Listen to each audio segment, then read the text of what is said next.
Shalom, shalom, shalom, shalom à bien-aimés. Bienvenue à notre rendez-vous de chaque fin de semaine, tous les vendredis à 20h30 et les dimanches à la même heure.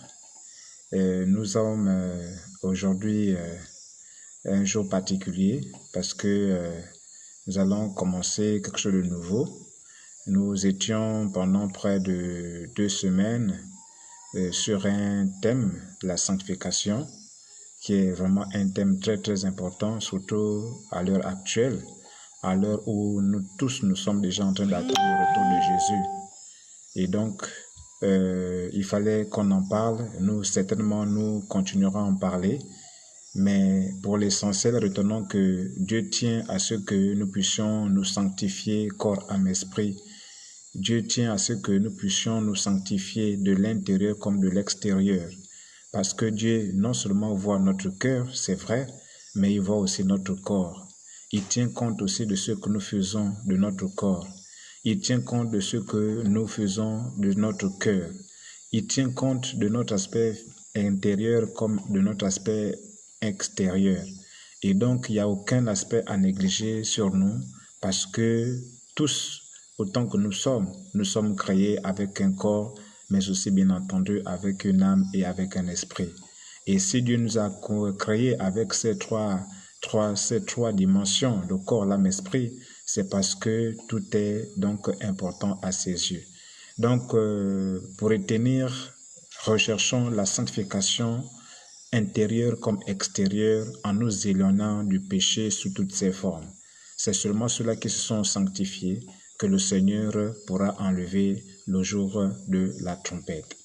Donc voici pour résumer ce que nous avons vu à propos donc de la thématique sur la sanctification. Aujourd'hui, nous voulons maintenant embrayer avec quelque chose de nouveau.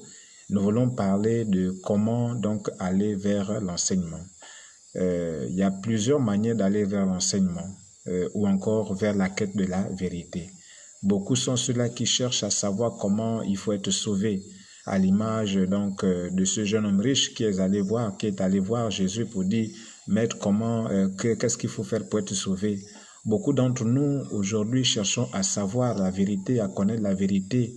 Nous écoutons beaucoup d'enseignements, nous écoutons des hommes de Dieu à gauche, à droite, parce que justement nous voulons vraiment connaître, parce que nous ne voulons pas donc demeurer dans l'ignorance. Ça, c'est pour certainement beaucoup d'entre nous. Mais sachez aussi qu'il y en a qui sont entre nous et qui, bien sûr, ont d'autres attitudes.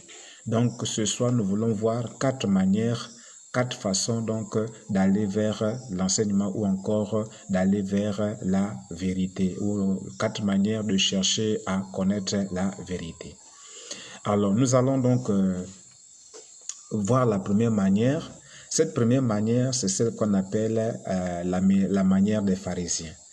Les pharisiens étaient donc des hommes de la loi ou encore des hommes qui semblaient connaître la parole, qui semblaient connaître la révélation de la parole. Et ils avaient bonne presse donc à l'époque.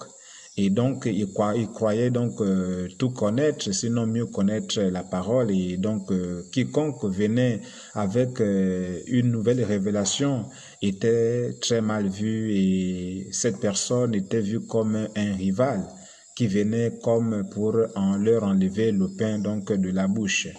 Et c'est ce qui s'est passé donc avec Jésus. Nous le savons tous très bien. Lorsque Jésus est venu, il est venu avec des enseignements révolutionnaires. C'était des enseignements que les pharisiens ne pouvaient pas connaître ni ne pouvaient comprendre. Parce qu'ils étaient dans une logique où ils n'avaient pas l'esprit donc avec eux et ils étaient donc assis dans leur connaissance, ils étaient assis dans leur savoir qu'ils avaient certainement acquis par les études pendant des écoles diverses. Et donc à partir de là, ils voyaient donc mal que Jésus apporte quelque chose de nouveau, apporte des enseignements nouveaux, surtout des enseignements vraiment terribles, des enseignements vraiment révolutionnaires, parce que justement Jésus était venu pour sauver. Ce n'était pas avec des enseignements de tous les jours. Ce n'était pas avec des enseignements à la portée donc du commun des mortels. parce que la mission que Jésus avait, c'était donc de sauver. Donc, il fallait qu'il amène aussi des enseignements salvateurs pour pouvoir justement sauver ou encore atteindre la mission qu'il était venu accomplir. Et donc, le comportement des pharisiens, on peut le voir dans le livre de Matthieu, chapitre 22, versets 15 à 21. On ne peut pas lire tous les textes parce que nous sommes pris par le temps. Donc, vous lirez à la maison Matthieu, chapitre 22, versets 15 à 21. Ici, on voit les pharisiens qui cherchent donc Jésus et qui le retrouvent. Et alors, ils vont le questionner. Oui, on peut penser qu'ils veulent savoir. Ils veulent connaître la doctrine de Jésus, ils veulent vraiment connaître la vérité. Mais en réalité, le seul dessein qu'il y avait dans leur cœur, c'était celui de piéger Jésus, c'était celui de contredire Jésus pour pouvoir conforter leur position. Parce qu'ils avaient déjà une position vis-à-vis déjà de Jésus lui-même et vis-à-vis donc des enseignements de Jésus. Pour eux, Jésus, c'était le fils du diable. Jésus, c'était un usurpateur. Jésus, c'était un faux pasteur, un faux prophète. Bref, en tout cas, ils avaient une mauvaise opinion de Jésus. Donc, leur position était là. Et le questionnement qu'ils adressaient à Jésus, c'était donc non pas pour vouloir connaître la vérité, mais c'était en réalité juste pour piéger Jésus afin de trouver une occasion donc de l'envoyer donc à la croix ou enfin de l'envoyer à la mort, donc à la condamnation. Et donc ça, c'est la première attitude. Beaucoup de personnes viennent ou cherchent à connaître la vérité, non pas parce qu'ils veulent connaître la vérité en réalité, mais ils viennent te poser des questions parce qu'ils veulent te piéger. Ces personnes viennent te poser des questions sur la parole de Dieu parce qu'ils veulent te contredire. Ils veulent trouver une faille en toi pour justement, à l'occasion donc, t'assainir ou t'asséner un coup qui va bien sûr donc te mettre donc hors d'état de nuire. Donc beaucoup sont comme ça. Beaucoup de chrétiens sont comme ça, beaucoup d'enfants de Dieu sont comme ça. Ils ont déjà des enseignements, ils ont déjà des positions, ils ont déjà des prises de position parce qu'ils ont écouté tel pasteur, ils ont écouté tel homme de Dieu. Et donc, ils se sont fait leur idée là-bas. Et quand tu viens avec une autre révélation, une révélation qui vient du Seigneur, alors à ce moment-là, ils vont t'asséner des questions croyant que c'est pour véritablement connaître ma réalité, c'est parce qu'ils cherchent donc une faille en toi pour pouvoir donc te contredire, te piéger et donc te donner tous les noms d'oiseaux. Donc ça, c'est la première attitude, la première façon, la façon des pharisiens pour connaître la vérité. Cette première manière, c'est simplement chercher à piéger l'homme de Dieu, chercher à piéger le oint de Dieu pour pouvoir donc trouver une faille afin donc de le condamner. La deuxième manière d'aller vers la vérité, c'est celle qu'on peut voir avec l'attitude du jeune homme riche. Et là, on peut voir dans le livre de Marc, chapitre 10, versets 17 à 22. Dans le livre de Marc, donc, le jeune homme riche va vraiment demander à Jésus comment est-ce qu'il fallait faire pour pouvoir avoir la vie éternelle. Il est venu avec la ferme intention de connaître la vérité. Il était vraiment assoiffé, il était vraiment animé d'une soif de connaître la vérité. Certainement, il avait peut-être des remords ou je ne sais pas. Bien, dans tous les cas, il est venu voir Jésus parce qu'il voulait véritablement connaître comment est-ce qu'il fallait donc avoir la vie éternelle. S'il s'était déplacé, c'est parce qu'il était vraiment animé d'un désir ardent de connaître la vérité. Tout comme beaucoup d'entre nous aussi, nous avons vraiment la soif de connaître la vérité. Nous voulons connaître la parole de Dieu. Vraiment, nous faisons tout pour connaître la parole de Dieu. Nous achetons les livres, nous écoutons des émissions, nous écoutons des hommes de Dieu à gauche et à droite parce que vraiment nous voulons connaître la vérité. Mais le mal avec le jeune homme riche, c'est que lorsque Dieu lui a montré la vérité, lorsque Jésus lui a appris maintenant à aller au ciel, le jeune homme n'était plus prêt à payer le prix de l'obéissance que demande donc la vérité qu'il a tant cherché. Il a cherché la vérité, il a tant cherché la vérité, mais quand Jésus lui a montré le prix à payer, selon la vérité qu'il cherchait, il n'était plus prêt donc à marcher selon. Il a déclaré qu'il est reparti tout triste. Il voulait pourtant aller au ciel, n'est-ce pas? Il a posé la question, comment aller au ciel, n'est-ce pas? Mais comment est-ce qu'à la fin, il est devenu triste? C'est parce qu'il n'était pas prêt à payer le prix. Il n'était pas prêt à abandonner ce qui occupait son cœur. Alléluia. Donc, beaucoup d'entre nous, nous voulons connaître la vérité. Maintenant, une fois que la vérité nous est donnée, alors on devient triste. Pourquoi? Parce que nous avons un péché mignon, parce que nous avons quelque chose qui nous retient encore, et alors à la découverte de la vérité, alors ces personnes deviennent tristes. parce qu'ils réalisent qu'ils auront du mal à abandonner donc la chose vraiment qui les tient à cœur. Et véritablement, c'est vraiment triste parce que c'est terrible que de refuser de suivre la vérité à cause de quelque chose de ce monde. Or, ce monde-là va passer. Et sa convoitise aussi. Vaut mieux s'attacher à la parole, à la vérité, parce que la vérité ne passe jamais. La vérité sera toujours éternelle. Donc, le jeune homme riche a voulu connaître la vérité. Et lorsqu'il a su la vérité, lorsqu'il est entré en contact avec la vérité, il n'était pas prêt à payer le prix de la vérité, c'est-à-dire l'obéissance. Parce que quand tu vas vers la vérité, ce qui est attendu, c'est que tu obéisses maintenant, que tu obéisses à la vérité, que tu mettes en pratique la vérité que tu découvres. Or, ce n'était pas le cas pour le jeune homme riche. Et beaucoup d'entre nous sont comme ça. Ils sont zélés, ils sont prêts, en tout cas, ils sont motivés à connaître la vérité. Mais une fois qu'ils découvrent la vérité, ils deviennent tristes parce qu'il y a un prix à payer qu'ils ne sont pas prêts à payer. Alléluia. La troisième manière d'aller vers la connaissance ou vers la vérité, c'est celle de Nicodème. C'est Nicodème qui va nous inspirer. Alors Nicodème, c'est dans le livre de Jean chapitre 3, on peut lire le verset 1 à 21. C'est l'histoire de Nicodème qui est parti nuitamment voir Jésus. Parce que vraiment, il y avait une question qui le taraudait l'esprit. Il y avait une question qui n'arrivait plus, bien sûr, à le laisser dormir. Il voulait connaître ce que c'est que la nouvelle naissance. Certainement, il avait entendu parler de la nouvelle naissance. On ne sait pas, je ne sais pas trop. Mais dans tous les cas, il voulait connaître ce que c'est que la nouvelle naissance. Et il est allé voir notamment Jésus. Certes, il a eu honte de se présenter donc le jour auprès de Jésus, certainement à cause de son statut. Il avait peut-être peur du camp d'Iranton, il avait peut-être peur qu'on puisse l'identifier à un disciple de Jésus. Bref, il n'était pas prêt à assumer donc son désir de connaître la vérité. Tout comme beaucoup aussi d'entre nous ne sommes pas prêts à assumer donc le désir que nous avons de connaître la vérité. Parfois, nous utilisons des subterfuges, nous utilisons des stratégies pour pouvoir connaître la vérité. Beaucoup sont comme cela. Alléluia. Et ce qui est bien dans l'attitude de Nicodème, c'est qu'il avait vraiment cette soif. Et on peut comprendre que la sincérité et la disposition de son cœur à connaître la vérité, surtout à suivre la vérité, est véritablement marquée dans ce texte. Et ça peut donc, bien sûr, nous servir de modèle aujourd'hui. Peut-être que nous ne sommes pas prêts encore à assumer vraiment de marcher avec l'identité d'enfant de Dieu, peut-être. Mais si déjà nous avons soif de connaître la vérité, et si nous avons véritablement soif d'obéir surtout à cette vérité-là, c'est que la vérité en nous va nous affranchir. Caleb déclare que vous connaîtrez la vérité et la vérité vous affranchira. Je n'encourage pas je n'encourage personne à avoir honte de Jésus, non. Mais c'est seulement que le cas de Nicodème est un cas qui peut nous inspirer parce que beaucoup d'hommes sur la terre ont du mal à assumer leur identité d'enfant de Dieu. Et ce n'est pas bon, bien sûr, mais c'est ce qu'on doit retirer donc de l'attitude de Nicodème, c'est sa sincérité et surtout la disposition de son cœur à connaître la vérité et surtout à suivre cette vérité-là, à prendre cette vérité-là pour lui et à marcher par rapport à cette vérité. Donc c'est cet aspect-là que nous pouvons retirer donc de l'attitude donc de Pierre. Mais il faut assumer son identité d'enfant de Dieu. Il faut assumer son désir de connaître la vérité.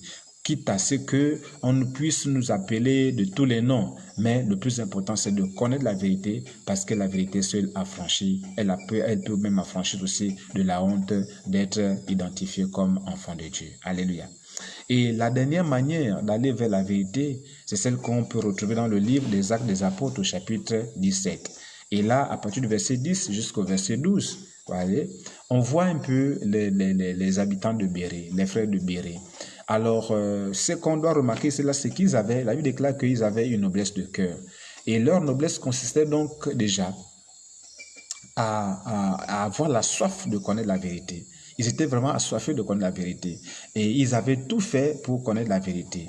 Et lorsque Paul est arrivé dans leur ville, ils se sont rués vers Paul. Parce que Paul, en arrivant dans la ville, est allé donc dans la synagogue. Et donc les frères de cette ville de Bérée-là sont venus et ils écoutaient Paul. Vraiment aussi longtemps qu'ils le pouvaient. Alléluia. Et ce qui est intéressant ici, c'est que non seulement ils avaient soif de la parole au point qu'ils se déplaçaient pour aller à la synagogue, ce qu'on ne voit pas souvent dans nos églises. Lorsqu'il s'agit des enseignements dans la semaine, l'église vraiment est presque vide. Hein? Regardez dans la plupart des églises quand il s'agit des enseignements.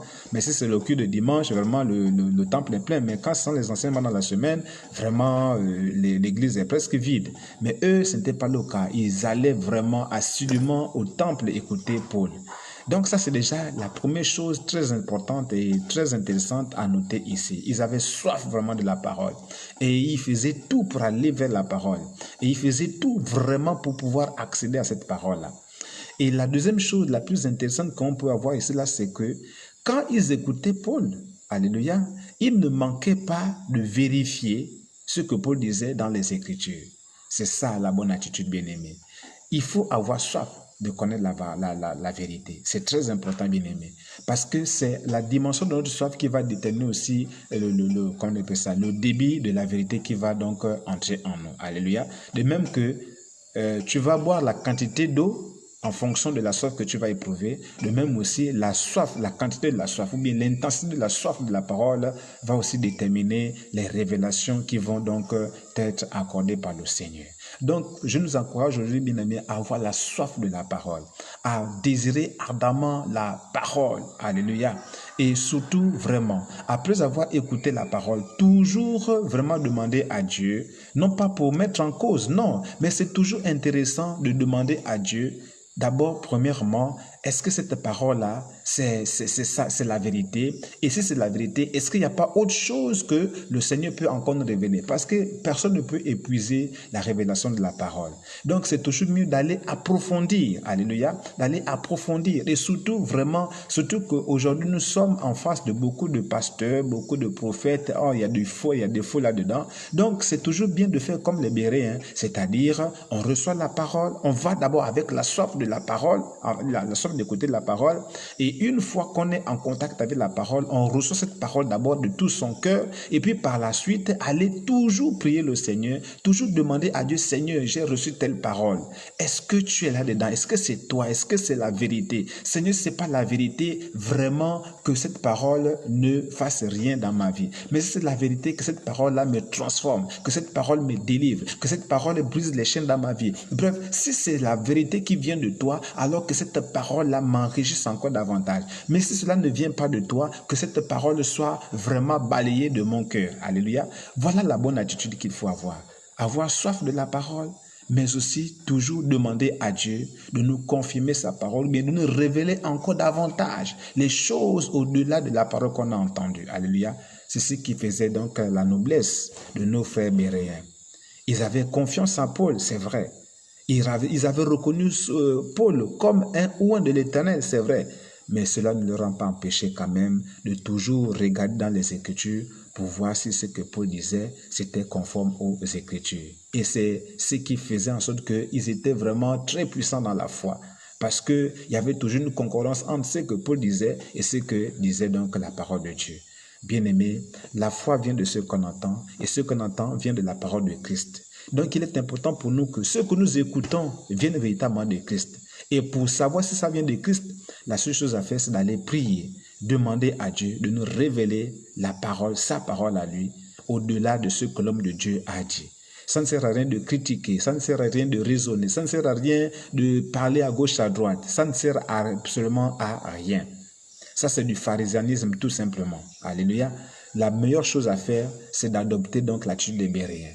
Donc, la meilleure façon d'aller vers la vérité, c'est l'attitude des Béréens.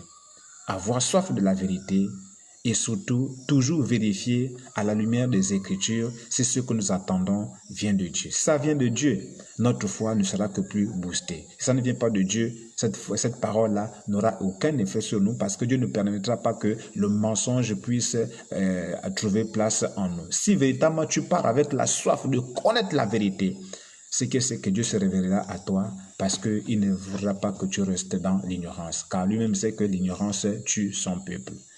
Donc, bien-aimés, voilà les 4 manières d'aller vers la connaissance ou vers la vérité. Je récapitule pour dire, la première manière, c'est la manière des pharisiens. Celle-là qui consiste à aller vers la vérité, non pas pour la comprendre, non pas pour l'accepter, non pas pour marcher selon cette vérité, non. Mais on va vers la vérité juste parce qu'on veut piéger l'homme de Dieu, on veut le contredire, on veut montrer que nous aussi on connaît, et à ce moment-là, c'est pas une bonne attitude. La deuxième attitude, c'est celle du jeune homme riche. C'est vrai, il voulait connaître la vérité, mais une fois qu'il a reçu la vérité, il n'était plus prêt à subir ou encore à suivre les recommandations de la vérité qu'il avait donc reçue, notamment l'obéissance. Beaucoup sont ceux-là qui veulent connaître la vérité, mais ne sont pas prêts à obéir à cette vérité. Or, il faut toujours chercher la vérité pour obéir à cette vérité, sinon ça ne sert à rien. La troisième attitude, c'est celle de Nicodème. Nicodème a vraiment eu soif de connaître la vérité. C'est vrai qu'il est parti notamment vers Jésus, mais ce qui est intéressant chez lui, c'est qu'il avait un cœur disponible, il avait un cœur ouvert et surtout il était prêt à marcher selon cette vérité-là. Et la dernière manière d'aller vers la vérité, c'est celle des Béréens. Et ils avaient soif de la vérité. Ils avaient tout fait pour connaître la vérité. Ils avaient confiance à l'homme de Dieu, c'est-à-dire Paul. Mais cela ne va pas empêcher de toujours vérifier. C'est ce que chacun de nous devra maintenant faire en ces temps de la fin. Vous écoutez beaucoup de messages aujourd'hui, bien-aimés. Que ce soit à l'écrit, que ce soit visuel ou bien audio, bien-aimés. C'est bien de chercher à connaître. Mais c'est mieux de chercher à vérifier si ce que vous avez entendu vient de Dieu. Si vous le faites sincèrement, de tout votre cœur, avec le désir seul de connaître la vérité pour être affranchi de l'ignorance, c'est que la vérité se révélera à vous, parce que la vérité c'est Jésus-Christ lui-même. Que le Seigneur bénisse sa parole. Souvenez-vous que Jésus revient bientôt. Alors ne soyons pas dans l'ignorance. Ne soyons pas dans l'ignorance et surtout ne soyons pas dans l'illusion de connaître. Cherchons la vérité de tout notre cœur et la vérité se révélera à nous et nous affranchira. Shalom. À dimanche si Dieu le veut.